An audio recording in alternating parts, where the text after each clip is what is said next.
بسم اللہ الرحمن الرحیم۔ ناظرین محترم، سچ ٹیلی ویژن کی جانب سے خصوصی نشست اور میں ہوں آپ کا میزبان اظہر علی عابدی، سلام عرض کرتا ہوں۔ ناظرین، آپ جانتے ہیں کہ سچ ٹیلی ویژن کی روایت ہے کہ جو بھی اہم شخصیات ہوتی ہیں، عظیم ہستیاں ہوتی ہیں، ان کے ایام ولادت ہو، شہادت ہو یا کوئی اور خاص ایام ہوں، مذہبی ایام ہوں، ہمارے قومی تہوار یا ایام ہوں، ہم پروگرام لے کر آپ کی خدمت میں حاضر ہوتے ہیں اور ہماری کوشش ہوتی ہے کہ اس شخصیت یا ان ایام سے متعلق ایسی شخصیات آپ کی خدمت میں ہم ان سے گزارش کریں کہ تشریف لائیں جو واقعاً حق ادا کر سکیں اپنے موضوع کا۔ آج بھی ایک بہت ہی عظیم شخصیت پر گفتگو ہے۔ ناظرین، تاریخ کے فلسفیوں نے یہ کہا، ایک سے زیادہ فلسفیوں نے، کہ تاریخ کے انالیسس پر یہ معلوم ہوا کہ کوئی بھی ایسی نسل اور خاندان نہیں ہے جہاں پر 3 یا 4 پشتوں تک عروج رہا ہو۔ اگر علم میں ایک شخصیت بہت بڑی ہے تو پھر اس کی اولاد اس طریقے سے نہیں ہوگی۔ اگر تقویٰ میں ایک شخصیت اپنی معراج پر ہے تو پھر اس کی اولاد ایسی نہیں ہوگی، اور اگر زیادہ سے زیادہ تاریخ نے دیکھا بھی تو 2-3 پشتوں تک یہ معاملہ گیا۔ آج کی شخصیت اس لڑی سے ہے، اس شاندار سلسلے سے ہے کہ جس کو ائمہ اثنا عشر کہا جاتا ہے، یعنی رسول پاک کے 12 جانشین، رسول پاک کے 12 روحانی وارث کہہ لیجئے، ہدایت کے وارث کہہ لیجئے، جو امام المتقین علی ابن ابی طالب علیہ السلام سے شروع ہوتے ہیں اور امام زمانہ امام مہدی علیہ السلام تک جاری رہتے ہیں۔ آج کی شخصیت امام حسن عسکری علیہ السلام 11ویں امام اور ان کی شب ولادت، اس پر گفتگو ہے۔ ہمارے ساتھ ایک عالم شخصیت، ایک اپنے موضوع پر، سیرت پر، تاریخ پر، فقہ پر دسترس رکھنے والی شخصیت موجود ہیں، جناب مولانا فدا مطہری صاحب قبلہ۔ مولانا صاحب، میں نے ابھی جو چند جملے ادا کیے کہ یہ ائمہ اثنا عشر، رسول پاک نے تو اپنی حدیث میں صاف کہا تھا کہ روحانی حوالے سے، ہدایت کے حوالے سے، میرے علم کے وراثت کے حوالے سے، میرے تقویٰ کے وراثت کے حوالے سے 12 جانشین ہوں گے۔ تو یہ تاریخ کا ایک معجزہ ہے، تاریخ کو ایک چیلنج ہے کہ اپنے اپنے دور میں ان سے کوئی بہتر عالم، بہتر متقی، بہتر دانشمند اور اپنے معاشرے کی ہدایت کرنے والا بہتر ہادی دکھا دیں تو اور نہیں دکھا پائیں گے۔ ایک معجزہ ہے یہ لڑی ہے ائمہ اثنا عشر کی۔ اعوذ باللہ من الشیطان الرجیم، بسم اللہ الرحمن الرحیم۔ ولادت باسعادت حضرت امام حسن عسکری علیہ السلام کی نسبت سے آپ کو اور آپ کے تمام ناظرین کو ہدیہ تبریک عرض کرتا ہوں۔ بہت شکریہ جی۔ جناب امام حسن عسکری علیہ السلام پدر بزرگوار ہیں، منجی عالم بشریت، بے شک، ولی اللہ الاعظم، ارواحنا لتراب مقدمہ الفدا کے۔ بے شک، اس اعتبار سے جناب امام حسن عسکری علیہ السلام محسن انسانیت ہے، یعنی وہ شخصیت کہ جن کے فرزند کی پوری دنیا کو اس وقت ضرورت ہے۔ وہ اقبال نے بھی کہا تھا، دنیا کو ضرورت ہے اس مہدی برحق کی، اور جس کی نظر زلزلہ عالم افکار۔ بالکل۔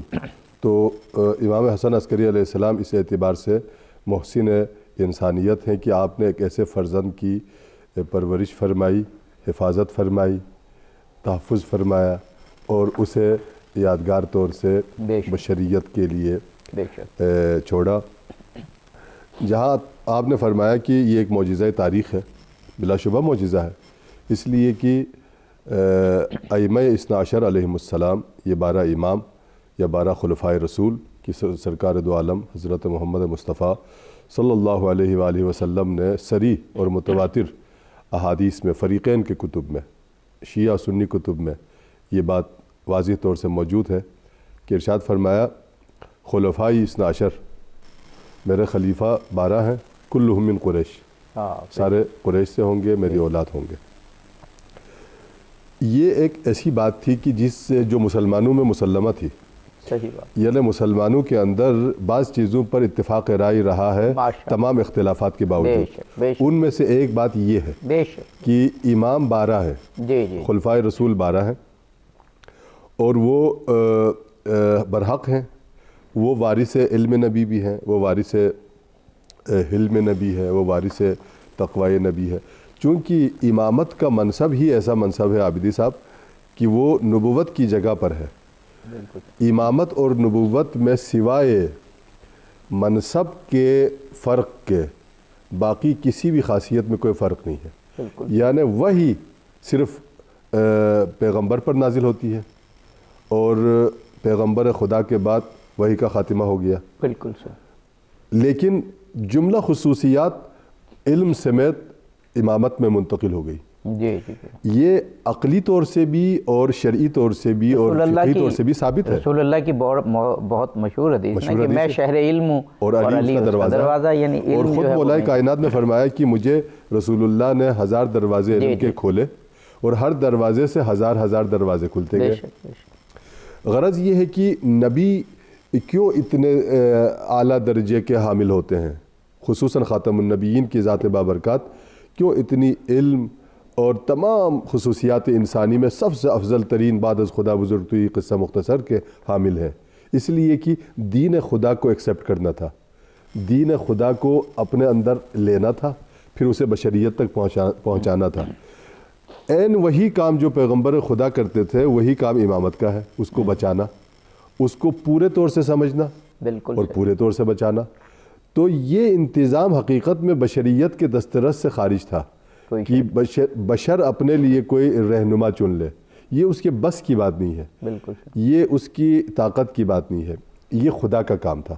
اللہ نے فرمایا کہ میرے عہد کو، میرے پیغام کو حضرت ابراہیم علیہ نبینا علیہ وآلہ السلام نے جب آپ کو کچھ امتحانوں، سخت امتحانوں کے نتیجے میں اللہ نے بعد از نبوت امامت کا اعزاز عطا کیا کہ آپ امام الناس بھی ہیں، پہلے نبی تھے اب امام بن گئے۔ کوئی شک۔ تو حضرت ابراہیم علیہ السلام کو خواہش ہوئی کہ آپ کی نسل میں بھی یہ سلسلہ چلے۔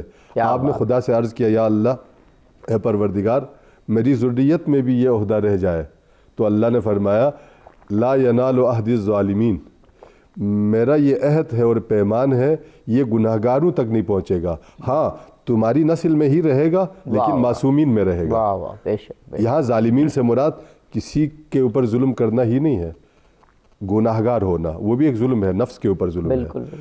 تو یہ عہد خدا ہے، یہ میثاق الہی ہے۔ میثاق الہی ملتا ہی اسی کو ہے جس میں صلاحیت ہو، جس میں اہلیت ہو، جس کو خدا چنے، جس کا خدا استفاع کرے۔ مصطفیٰ اسی لیے کہتے ہیں کہ اللہ نے چناؤ کیا، اسی لیے کہتے ہیں نا کہ آپ کسی امام کو دیکھ لیں، امام حسین علیہ السلام کو، امام حسن، پھر امام حسین، پھر امام زین العابدین علیہ السلام، اس کے بعد امام باقر علیہ السلام، پھر امام جعفر صادق علیہ السلام، کہ ان ہستیوں کے مقابل چاہے علم ہو، چاہے تقوی ہو، چاہے زہد ہو، چاہے ہدایت ہو، کوئی اور ہستی مسلمہ ہے کہ نہیں ہے؟ تاریخ پیش ہی امام جعفر صادق کے مقابلے میں کون سی شخصیت آئے گی؟ اور ہو بھی نہیں سکتا وہ امام۔ ہمارا عقیدہ فقہ ہے جعفری اور امامیہ اثنا عشریہ مکتب کا عقیدہ یہ ہے کہ امام ہوتا ہی وہی ہے جو تمام زمانے کے لوگوں پر برتر ہو، علم کے اعتبار سے، فضل کے اعتبار سے، شجاعت کے اعتبار سے، زبان کے اعتبار سے۔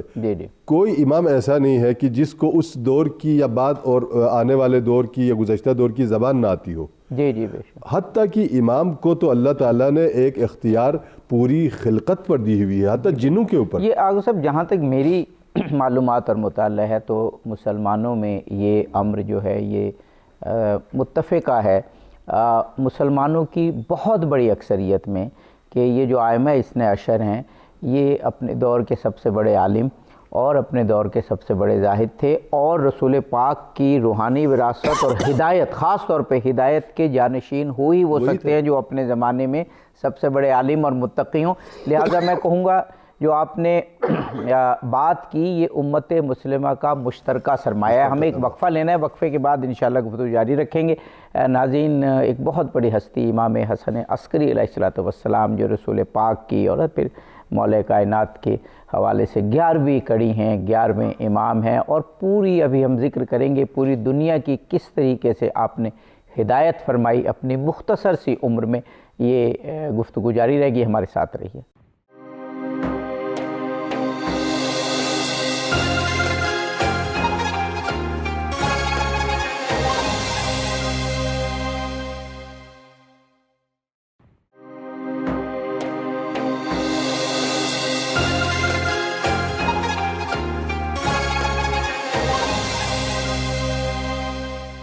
ناظرین، پروگرام میں ایک مرتبہ پھر خوش آمدید کہتے ہیں۔ کتنے خوش نصیب ہیں وہ لوگ، کتنے بابرکت ہیں وہ لوگ کہ جو آج کل کے دور میں، مصروفیات کے دور میں وقت نکالتے ہیں اور رسول اللہ کے 11ویں فرزند حضرت امام حسن عسکری علیہ السلام، مولا کائنات کے 11ویں فرزند امام حسن عسکری علیہ السلام اور ائمہ اثنا عشر 12 امام، جو پورے عالم اسلام یہ مانتا ہے کہ روحانیت میں، علم میں، فضل میں، زہد میں، ہدایت میں آپ ہی ہیں کہ جنہوں نے اپنے دور کو ہدایت سے، علم سے، امن سے جگمگا دیا۔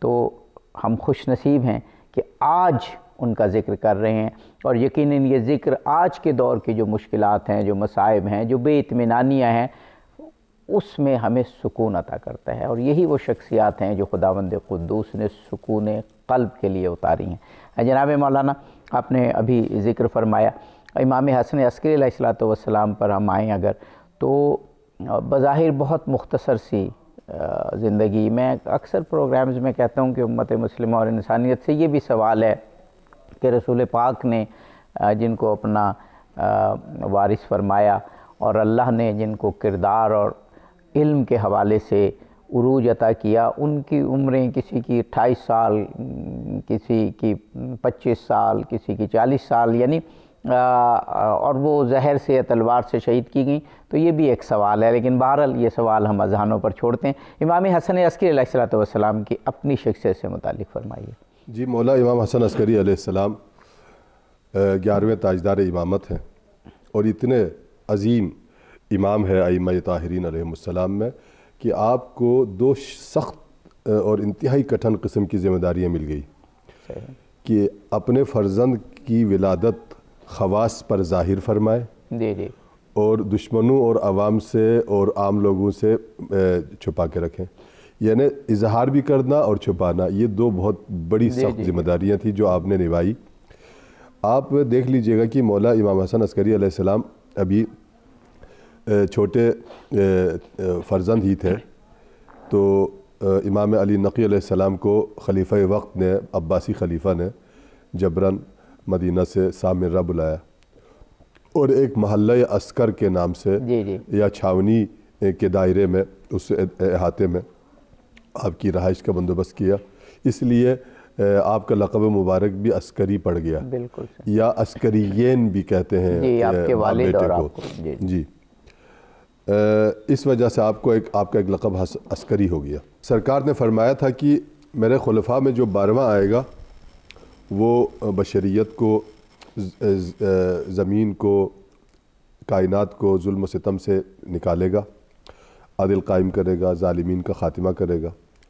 یہ حدیث اتنی مشہور اور معروف تھی کہ خلفاء کو یقین تھا کہ ائمہ اثنا عشر کا سلسلہ یہی آگے بڑھتا رہا ہے، اس لیے جیسے جیسے 12ویں کے قریب آتے گئے، 8واں امام آ گیا، 7واں امام آ گیا، 8واں آ گیا، 9واں آ گیا، ان ائمہ پر سختی زیادہ بڑھ گئی۔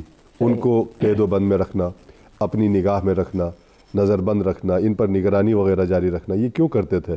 وہ کہتے تھے کہ جی یہ 12واں نہ آنے پائے، چونکہ 12ویں کے بارے میں یہ وعدہ تھا اور یہ وعدہ مسلمہ تھا۔ اب امام حسن عسکری علیہ السلام کا زمانہ آ گیا تو ان کو یقین ہو گیا کہ اب یہ 11واں ہے تو 12واں اگلا ہے۔ اب سختیاں بڑھ گئی، امام علی نقی علیہ السلام پر سختیاں بڑھ گئی، 10ویں امام پر۔ آپ کو مدینہ سے لے کر آگے بغداد میں اپنی نگرانی چھاونی میں رکھا، ایک گھر دیا جس میں ملاقات پر پابندی تھی یا نگرانی تھی، جاسوس بٹھائے ہوئے تھے اطراف میں، حتیٰ کہ گھر میں کام کرنے والی جو خواتین جایا آیا کرتی تھی ان کو بھی جاسوسی کے لیے استعمال کیا جاتا تھا۔ اس طرح سے وہ 12ویں کا انتظار کرتے تھے بزعم خیش کہ 12واں آنے نہ پائے، یا آ جائے تو ہمارے ہاتھ لگ جائے اور ہم اس کا خاتمہ کر دیں، قبل اس کے کہ وہ ظالموں کا خاتمہ کر دیں۔ وہی جیسے موسیٰ و فرعون کا وہی قصہ ہے۔ مثال۔ لیکن اللہ رب العزت نے جو انتظام کر رکھا تھا وہ بہت بڑا انتظام تھا۔ مولا اپنے بابا کے ساتھ چھوٹی عمر میں سامرہ تشریف لائے، ایک دن کھڑے تھے سر راہ، بہلول کا گزر ہوا وہاں سے، تو باقی سارے بچے کھیل رہے تھے، مولا امام حسن عسکری اکیلے کھڑے تھے، بچوں سے تھوڑے فاصلے پر، کھیل نہیں رہے تھے۔ تو غالباً بہلول دانا نے آپ کی عظمت کو لوگوں پر ظاہر کرنے کے لیے پوچھا ہو، یہ میرا خیال ہے، انہوں نے ادب سے پوچھا، اے فرزند، اگر آپ کے پاس کوئی کھلونا نہ ہو تو میں کھلونا لے کے دیتا ہوں، آپ کھیل کیوں نہیں رہے؟ تو امام حسن عسکری علیہ السلام نے فرمایا دیکھیں ہمیں کھیل کے لیے پیدا نہیں کیا گیا ہے، ہمیں مقصد کے لیے پیدا کیا گیا ہے، انسان کو کھیل کود کے لیے نہیں پیدا کیا گیا۔ بہلول دانہ تواضع کر کے خضوع کر کے چلے گئے۔ امام حسن عسکری علیہ السلام اسی عمر میں بھی ہدایت کا سرچشمہ تھے۔ جب آپ کی ذمہ داری آ گئی، آپ منصب امامت پر فائز ہو گئے، آپ کے پدر بزرگوار کو وہیں پر شہید کر دیا گیا، تو اس کے بعد آپ نے فرائض امامت ادا کرتے ہوئے کس طرح دین کی حفاظت کی۔ سبحان اللہ، اگر آپ کی زندگی کو دیکھا جائے تو انسان حیران رہ جاتا ہے کہ اس مختصر عمر میں جیسے آپ نے اشارہ کیا کس طرح دین کی حفاظت فرمائی اور آنے والے امام کی حفاظت فرمائی۔ ایک اسحاق کندی ہوا کرتا تھا، جی وہ بہت بڑا دانشمند اور اپنے آپ کو سب سے بڑا معلم قرآن اور مفسر قرآن جانتا تھا، لیکن اس نے قرآن کے اندر تضادات کا انکشاف وضع میں خیش کر دیا کہ قرآن کی آیات ایک دوسرے سے ملتی نہیں ہیں یا ایک دوسرے کی ضد ہیں، معانی ملتے نہیں ہیں، مختلف ہیں۔ اس لیے اس نے ایک کتاب لکھ ڈالی تضادات القرآن کے نام سے، لیکن ابھی اس کو شائع نہیں کیا تھا، اس کو رکھا ہوا تھا۔ امام حسن عسکری علیہ السلام نے ایک دن ان کے ایک شاگرد سے پوچھا کہ تم اپنے اس استاد کو اس کام سے روکتے کیوں نہیں ہو؟ تو اس نے معذرت کر لی کہ ہم استاد کو کیسے روک سکتے ہیں؟ تو آپ نے فرمایا روک نہیں سکتے ہیں تو کم سے کم ایک سوال کر دو ان سے۔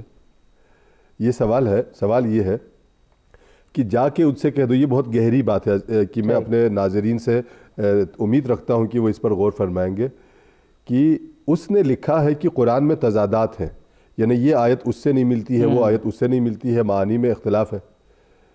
تو اس سے پوچھو، اپنے استاد سے پوچھو کہ تم کو اپنی سمجھ کے مطابق یہ اختلاف نظر آ رہا ہے یا اللہ کی مراد میں اختلاف نظر آ رہا ہے؟ اگر تجھے اللہ کی مراد میں کہ اللہ کیا چاہتا ہے ان آیات سے سمجھانا کیا چاہتا ہے، اگر اللہ کی مراد میں تجھے اختلاف نظر آ رہا ہے تو اللہ کی مراد کو سمجھنے کا ذریعہ کیا ہے تیرے پاس؟ اللہ کی مراد کو سمجھنے کا، ختم نبوت تو ہو گئی، براہ راست تو کوئی وحی آ نہیں سکتی، تو کیسے پتہ چلے گا؟ اللہ کی مراد کو سمجھنے کا ذریعہ کیا ہے؟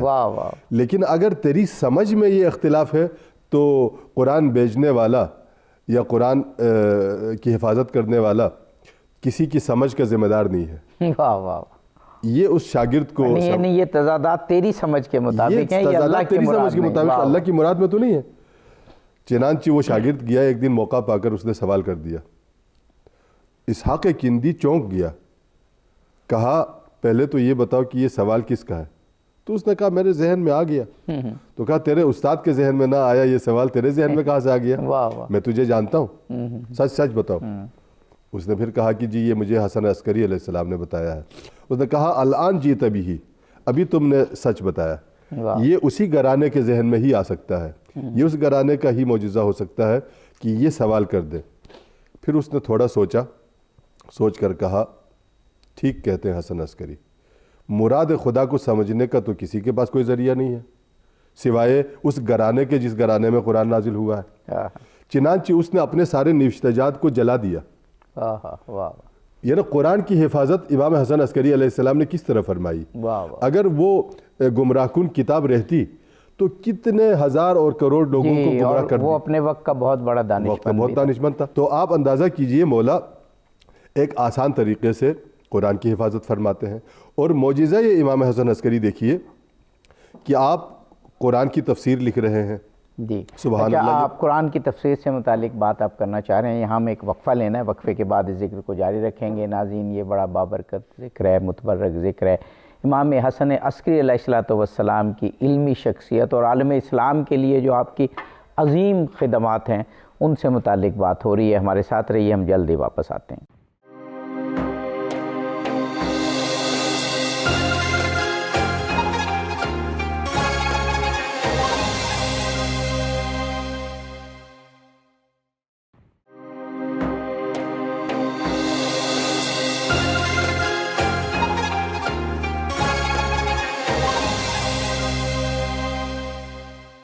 ناظرین، پروگرام میں ایک مرتبہ پھر آپ کو خوش آمدید کہتے ہیں۔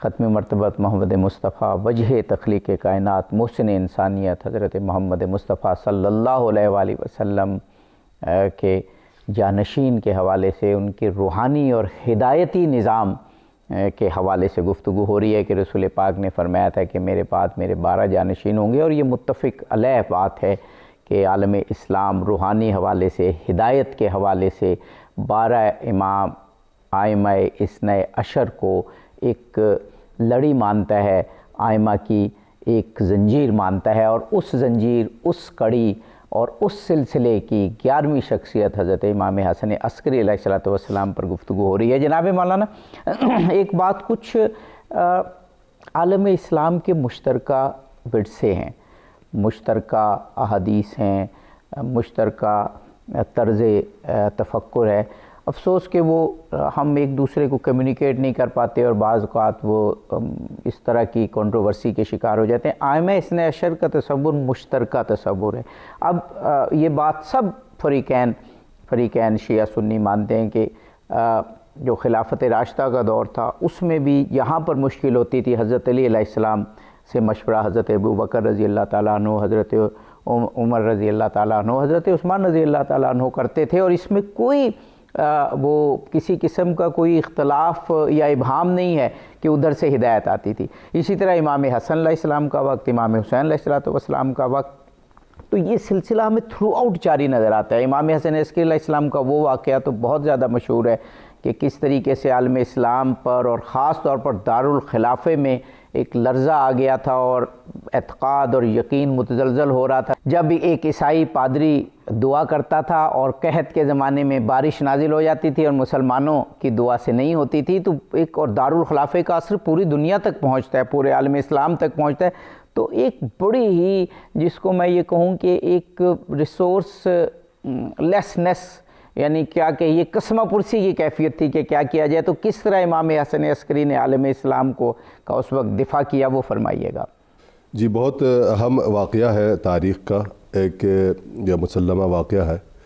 ہر دور میں ہر امام نے، ہر فرزند رسول نے، ہر حجت خدا نے، ہر امام معصوم نے اسلام کے وسیع تر مفادات کا تحفظ کیا ہے۔ جی، اور بعض اوقات تو کوئی ایسا واقعہ ہوتا تھا کہ پوری مملکت میں، جس کو میں کہوں کہ ایک تذبذب اور ایک لرزے کی کیفیت کا طاری ہو جاتی، تو ہر امام نے اسلام کے وسیع تر مفادات کا تحفظ فرمایا، اور عفو درگزر کا جو عنصر ہے وہ سب سے زیادہ اس خانوادے میں ہے۔ بے شک، کوئی شک، یعنی جو ان پر زیادتی ہوئی، یا جو ان کے ساتھ ناانصافی ہوئی، یا جو ان کے ساتھ بے اعتنائی برتی گئی ان سے، اس سب کو ایک طرف رکھ کے اسلام کو بچانے کی فکر میں رہتے تھے۔ اب دیکھیے نا، سب سے بڑی بات یہ کہ جو بادشاہ یا خلیفہ وقت انہیں بلا رہا ہے، اس نے ان کے والد کو زہر دیا ہوتا ہے۔ دیا ہوا ہے۔ یہاں تو دشمنیاں نسل در نسل چلتی ہیں، لیکن امام زین العابدین کو مروانیوں نے بلایا اس اسلامی سکے کو شائع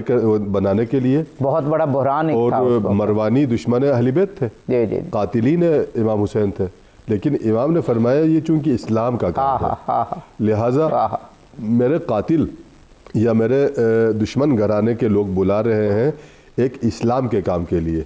یہ ہمیں بھی بتاتا ہے کہ دشمنی اگر ہو لیکن وسیع تر مفاد ہو تو ہمیں مل جانا چاہیے۔ اور آپ نے اسلام کا سکہ لا الہ الا اللہ محمد الرسول اللہ دونوں رخ پہ جاری فرمایا، اور آپ کے دست مبارک سے جاری ہو گیا پہلا اسلامی سکہ مروانیوں کے دور میں۔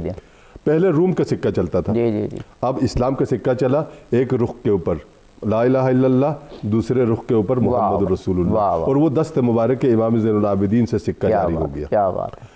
اس کے بعد اسی طرح سے ہر زمانے میں دیکھ لیجئے گا، امام رضا علیہ السلام کو دیکھ لیجئے گا، امام حسن عسکری علیہ السلام کا یہ واقعہ بہت معروف ہے کہ ایک پادری جب بھی دعا کرتا تھا اور وہ طنز کرتا تھا کہ دیکھو دعا میری مستجاب ہوگی، تمہارے کسی مسلمان کو لا کر دکھا دو۔ بہت سارے مسلمانوں کا ایمان متزلزل ہو گیا، کہنے لگ گئے، چونکہ عوام ہے، سادہ لوگ ہیں، وہ گہرائیوں میں تو جا نہیں سکتے، وہ اسی کو دیکھتے تھے کہ اس کی دعا مستجاب ہوتی ہے۔ قحط سالی پڑ گئی تھی، بارش کم ہو گئی تھی، نماز استسقاء کے لیے گئے صحرا میں بارش کے لیے دعا مانگنے، نماز وہاں دعا مانگی، اس پادری نے جب بھی ہاتھ اٹھایا بارش ہو گئی، اور کوئی اور مسلمان روتا بھی تھا تو بارش نہیں ہوتی تھی۔ لوگوں کا ایمان تقریباً متزلزل ہو گیا کہ دیکھیں یہ پادری جو ہے وہ کرامت دکھا رہا ہے، اور وہ چیلنج بھی کرتا تھا۔ یہ خبر مولا تک پہنچ گئی، یہ یہاں اسلام کا تحفظ مسئلہ تھا، اسلام کے اعتقادات کے تحفظ کا مسئلہ تھا، امام نے فرمایا اگلی دفعہ صحرا میں جب جمع ہو جائیں گے تو مجھے بلا لینا۔ واہ واہ۔ امام کو بلا لیا، وہ پادری آگے کھڑا ہے، ہاتھ اٹھا کے دعا مانگتا ہے، بارش ہوتی ہے، بادل امٹ آتے ہیں۔ مولا نے اس کی انگلیوں کے بیچ میں سے ایک چیز ہٹائی، چھین لی، کہا اب دعا کر لو۔ سبحان اللہ، اب اس کی دعا پہ کوئی اثر نہیں تھا۔ حقیقت میں اس کو کہیں سے کسی نبی کی ہڈی ملی ہوئی تھی، اس ہڈی کی وہ گستاخی کرتا تھا، اس کو زیر آسمان لاتا تھا، آسمان برداشت نہیں کرتا تھا، اللہ تعالیٰ کی رحمت بارش ہوتی تھی۔ امام نے اس ہڈی کو اپنے قبضے میں لے لیا اور اس کو دفنانے کے لیے انتظام فرمایا عزت و احترام کے ساتھ۔ اس کے بعد فرمایا اب دیکھو اس پادری سے کہ اس کی دعا مستجاب ہوتی ہے۔ چنانچہ اس کی کوئی دعا مستجاب نہیں ہوئی۔ پھر امام نے دعا مانگی، جیسے امام نے بارگاہ الہی میں دعا مانگی، بارش ایسی برسی کہ تاریخ نے یاد رکھا، اس دور کے لوگوں نے یاد رکھا۔ معلوم ہوتا ہے کہ اسلام کے تحفظ کے لیے ہمہ وقت تیار رہتے تھے ائمہ طاہرین علیہ السلام۔ امام حسن عسکری علیہ السلام اس سختی میں، اس مشکل میں بھی، جب بھی کوئی اسلام کا مسئلہ ہوتا تھا تو اسی خلیفہ کے دربار میں حاضر ہوتے تھے اور اس مسئلے کو حل فرماتے تھے۔ یعنی کبھی بھی کسی امام نے ذاتی مسائل کی وجہ سے یا ان پر ہونے والے ظلم و ستم کی وجہ سے ضد نہیں فرمائی کہ جی تم نے ہم پر ظلم کیا ہے لہٰذا ہم اس کا جواب دینے کے لیے نہیں آئیں گے۔ یہ وقت ہمارا کیونکہ کافی اب کم رہ گیا ہے، دو باتیں اور پوچھنا چاہوں گا۔ ایک تو چیز یہ جو آپ نے ذکر کر دیا کہ ہمیں علماء کو، دانشوروں کو، عوام کو بھی یہ چاہیے کہ جب ایک وسیع تر مفاد ہو قوم کا، وطن کا، ملک کا، اور پھر سب سے بڑھ کر مذہب کا، تو چھوٹی چھوٹی چیزیں چھوڑ دیں اور ایک دوسرے کے ساتھ جو زیادتیاں ہوئی ہیں وہ بھی چھوڑ دیں اور سب مل کر دفاع کریں۔ یہ جو ائمہ اثنا عشر کی پوری ایک لڑی ہے اس سے واضح ہوتا ہے۔ ایک اور چیز استقامت، کہ آپ پر امام حسین علیہ السلام کی تو صبر کی معراج ہے، لیکن باقی سارے ائمہ طاہرین بھی کسی مشکل سے گھبرائے نہیں اور اپنا راستہ جو ہے وہ بدلا نہیں اور ہدف سامنے رکھا۔ اس کے بارے میں فرمائیے گا اور پھر ایک اور بات بھی پوچھوں۔ جی، ائمہ طاہرین علیہ السلام اللہ کی طرف سے حجت تھے، ان کو الہام کے ذریعے سے اللہ اپنے حقائق سے آگاہ رکھتا تھا، پیغمبر کی طرف سے سارا علم ملا ہوا تھا، تو وہ کبھی بھی کوئی غلط فیصلہ نہیں فرماتے تھے، کبھی بھی کسی چیز سے ہچکچاتے نہیں تھے، کبھی کسی سوال سے رہت نہیں جاتے تھے۔ یعنی تاریخ نے اب تک ثابت کیا ہو کہیں پر کہ کسی امام سے کوئی علمی سب سے بڑا سوال اس دور کا ہوا ہو اور امام رہ گئے ہوں اور امام نے کہا ہو کہ میں سوچ کے بتاتا ہوں، میں دیکھ کے بتاتا ہوں، کبھی بھی ایسا نہیں ہوا۔ ہمیشہ ائمہ طاہرین حاضر دماغ اور ہمیشہ ائمہ طاہرین نے درست حقیقت کے مطابق وہ جواب عطا کیا۔ استقامت کا تو آپ دیکھ لیجئے نا کہ ہر امام نے دیکھا کہ کم عمری میں جو ائمہ طاہرین علیہ السلام دنیا سے شہید کر دیے گئے، کبھی بھی وہ اگر کسی بھی طرح سے معمولی طور سے بھی ان خلفاء کی پالیسی سے اتفاق کرتے تو وہ طویل العمر ہو سکتے تھے، لیکن ان کی ان غیر اسلامی اور غیر دینی اور غیر عقلی پالیسیز سے اتفاق نہیں کرتے تھے، ہمیشہ اس کے مقابلے میں ہوتے تھے، ہمیشہ اس کی اصلاح کرنے کی کوشش کرتے تھے، اگر اصلاح ممکن نہیں تھی تو اس کا مقابلہ کرتے تھے۔ جی اچھا، دوسری بات یہ تو ابھی اتنی ساری باتیں رہ گئیں امام حسن عسکری علیہ السلام کی سیرت سے متعلق، ایک اور بات جس کو کم ہائی لائٹ کیا جاتا ہے کہ دیکھیے بے شک خلفاء یا عمراء یا بادشاہ اپنے وقت میں موجود تھے، لیکن تاریخ کی گواہی موجود ہے کہ مقبولیت ائمہ طاہرین کو حاصل رہی۔ امام رضا علیہ السلام جب نیشا پور تشریف لائے تو ایک ازدحام تھا، لوگوں کا ایک سمندر تھا جو آ گیا آپ کے استقبال کے لیے۔ امام حسن عسکری علیہ السلام کو دیکھتے ہیں کہ کیونکہ خلفاء نے ان کو سامنے رکھنے کے لیے اور گویا نظر بند کیا ہوا تھا، تاریخ یہ بتاتی ہے، لیکن 2 دن رکھے ہوئے تھے کہ وہ خلفاء کے دربار میں آئیں تاکہ زیادہ نظر رہے۔ اس دوران جب امام حسن عسکری علیہ السلام تشریف لاتے تھے تو دونوں اطراف میں جو روڈز تھیں وہ بھر جاتی تھیں لوگوں سے، اور معلوم ہو جاتا تھا کہ دلوں پہ حکمرانی کون کر رہا ہے اور جسموں پر حکمرانی کون کر رہا ہے۔ اس سے نقطہ میں یہ پوچھنا چاہ رہا ہوں کہ ائمہ طاہرین کی طرف عوام کی محبوبیت تھی، اب یہ علماء اور دانشوروں کا فرض ہے کہ اب بھی جو ائمہ طاہرین ہیں ان کا علم اور ان کا فضل لوگوں تک پہنچائیں، لوگ قبول کریں گے۔ بلا شبہ ایسا ہی تھا کہ وہ دلوں کے حکمران تھے، وہ ذہنوں پر حکمرانی فرماتے تھے، وہ علوم الہیہ کو لوگوں تک پہنچاتے تھے. وہ حقیقت میں لوگوں کے دلسوز ترین رہنما کائنات میں وہی آئے ہیں. امام حسن عسکری علیہ السلام یا ان سے پہلے کے ائمہ علیہم السلام جو آپ کے آباء و اجداد ہیں، وہ لوگوں کی فطرت کے مطابق گفتگو فرماتے تھے. بالکل صحیح. ان کی فطری ضرورتوں کے مطابق احکام الہی پہنچاتے تھے. حتیٰ کہ آپ کی کرامات میں آتا ہے کہ ایک شخص آپ کو ملنے کے لیے اپنے والد کے ساتھ آیا اور اس نے دل میں ارادہ کر لیا کہ میں امام حسن عسکری علیہ السلام سے 800 درہم یا دینار قرض لے لوں گا، مانگوں گا. جی جی. وہ باپ بیٹے گزر رہے تھے. مولا حسن عسکری کو شخصی طور سے پہچانتے نہیں تھے، بس سن رکھا تھا. آپ کی خدمت میں جانے کے لیے وہ جا رہے تھے. راستے میں ہی ملاقات ہو گئی. امام نے ان کے قریب ہو کر ان کے ہاتھ میں 800 درہم رکھ دیے. تو حیران ہو گئے کہ آپ کون صاحب ہیں؟ تو کہا کہ تم جس کے پاس ملنے کے لیے جا رہے تھے وہ وہی مولانا صاحب بہت کچھ مجھے معلوم ہے ابھی آپ کہنا چاہتے ہیں، لیکن اس بابرکت واقعہ جو آپ نے سنایا اسی پر ہم اختتام کرتے ہیں پروگرام کا. امام حسن عسکری علیہ السلام کی سیرت بہت سی کتابوں میں، شیعہ سنی کتابوں میں اور مشترکہ سیرت ہے، موجود ہے. ہم یقیناً چاہیں گے کہ ناظرین اس کا مطالعہ کریں. بہت شکر گزار ہوں جناب مولانا فدا مطہری صاحب کے بلا آپ کا آپ تشریف لائے اور بڑی دلنشیں گفتگو آپ نے ایک بڑی دلنشیں شخصیت پر آپ نے کی. ناظرین، امام حسن عسکری علیہ السلام کی ولادت باسعادت ایک مرتبہ پھر تمام عالم اسلام کو اور عالم انسانیت کو مبارک ہو. ہم خواہش کریں گے، دعا کریں گے اور خداوند قدوس سے توفیق بھی مانگیں گے کہ ختم مرتبت سے لے کر اور پھر امام حسن عسکری علیہ السلام تک ائمہ طاہرین علیہم السلام کی اور معصومین کی سیرت کو ہمیں پڑھنے کی توفیق عطا فرمائے. یہ سیرت جو ہے، یہ معصومین کی سیرت امن کا پیغام ہے، عدل کا پیغام ہے، محبت کا پیغام ہے، سب سے بڑھ کر انسانیت کی نجات کا پیغام ہے.